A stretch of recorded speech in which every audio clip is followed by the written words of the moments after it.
Hi, this is Reinhard from Everyday Systems. Negative tracking.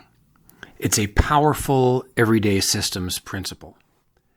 It's basically tracking is a pain. So if you want to do less of something, track it. Surgical flogging is a prime example of this. Keep a minimalist food log until you are satisfied with your dietary habits or reach some new level of satisfaction. Then, as a reward, you can stop. The pain of the flogging is a speed bump. The reward of being able to stop is an incentive. You use the badness of tracking itself, the fact that it is tedious and potentially embarrassing, in a tightly limited way, so it's not too bad, for something good. I've been taking a similar approach to news consumption lately. The junk food of the mind, at least the way most of us usually consume it. We have this idea that it is important for us to know what catastrophes are happening in various far-flung parts of the world and in the political stratosphere. I'm not sure how true this is. I think in some measure it's a kind of masochistic, voyeuristic entertainment, a kind of self-inflicted hate week out of 1984. But in any case, most of us don't need to be doing it quite as much as we are.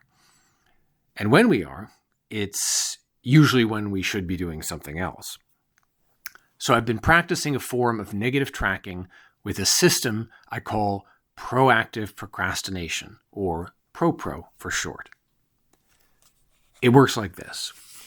I'm not allowed to look at any news sites unless I record the stop and start time of my news reading session.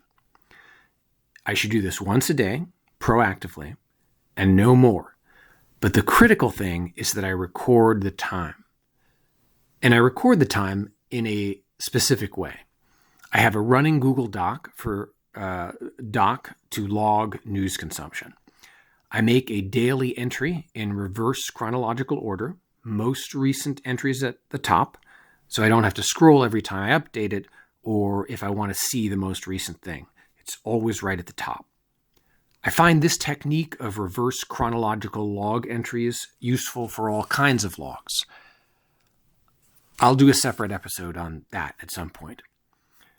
For every daily log entry, I immediately mark the time I start. Then I note any interesting URLs in case I want to come back to them or share them with someone. Sometimes I'll write an impression or copy-paste a quote. Basically, my ProPro log is a list of annotated bookmarks in reverse chronological order. When I am done, I record the stop time.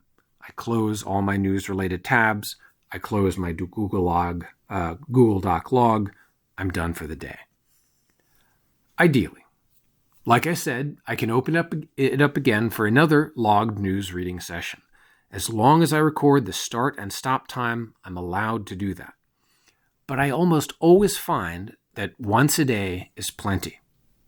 Some days I even miss a day because I'm trying to save up my one ProPro session as a treat for later.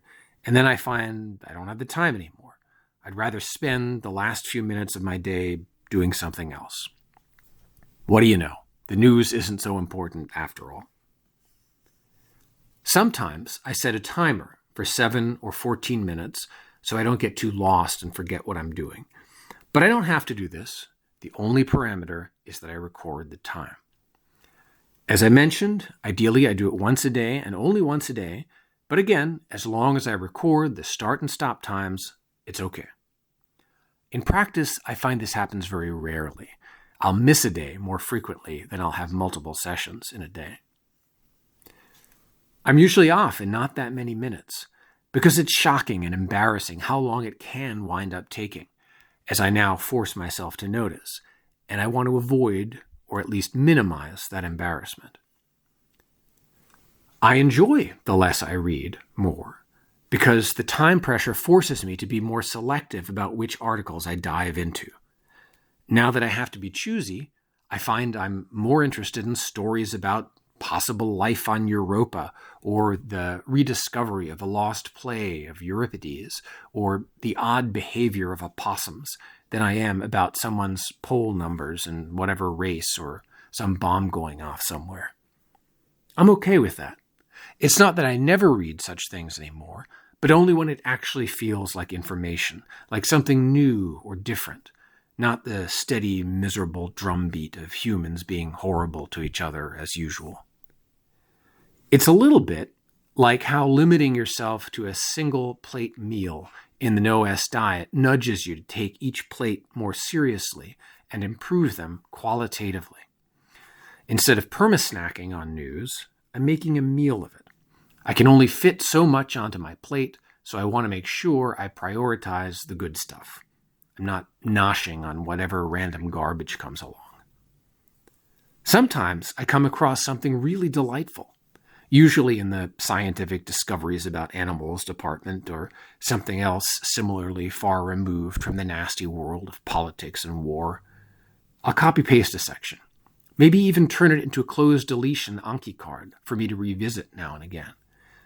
So now I've not just limited my procrastination, but turned it into something qualitatively better. ProPro gets a box on my daily personal punch card for me to check off, and a slot in my work calendar when I'm planning out my day in detail. It takes up space. It took up space before, but I refuse to acknowledge that fact. Now that I honestly acknowledge the time it takes less, and I respect it more. To the extent that news reading is actually a good thing, I'm getting my dose of it. I am proactive about it. I should do this once a day. I have both limited this formerly mostly not so good thing and turned it into something better. I haven't yet completely snuffed out my instinct to open news sites whenever I have a spare moment or want to avoid doing some necessary, unpleasant task. I still catch myself about to do this. Sometimes I even get as far as loading a site. But I do catch myself. I stop immediately, and I think even my instincts are gradually learning. It's happening less frequently. We'll see. My legitimized activity for such compulsive procrastination situations is reviewing my Anki cards, but mostly now I'm fine to just go back to the task I was avoiding. If you're having trouble imagining what a ProPro news log might look like, take a look at the transcript for this episode. I'll stick a screenshot of my Google Doc there. ProPro, narrowly defined, is just for reading online news, which is the only real danger for me. I haven't, in many years, had a habit of listening to news on the radio or watching it on TV unless I'm listening or watching it in a foreign language as a language learning exercise. I still do that, usually German news while I'm watching, while I'm doing shovel glove or cooking. So I still get some news outside of my ProPro sessions, but it's also pretty limited. Often I listen to or watch something else, not news. And with the language learning element, I also have a mechanism for turning that kind of news procrastination into something positive. So I'm not worried about it. As for print news, we no longer get any print newspapers, so narrowly defined, it's not even possible for me anymore. We do get a couple of print weekly magazines, but they're not very newsy and pretty high quality in terms of content, and their physicality makes the whole experience qualitatively different. So I don't begrudge myself some little untimed lingering with them over coffee on the weekends. I almost consider that kind of reading study habit level. I never look at news on my phone, only on my computer.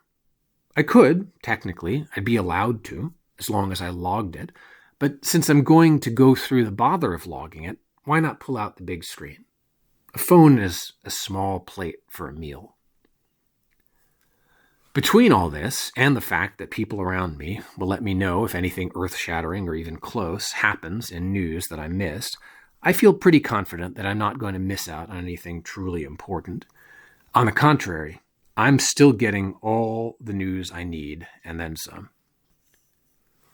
Well, that's it.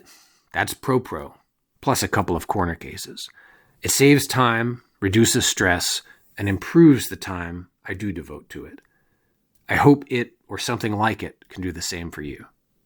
Thanks for listening.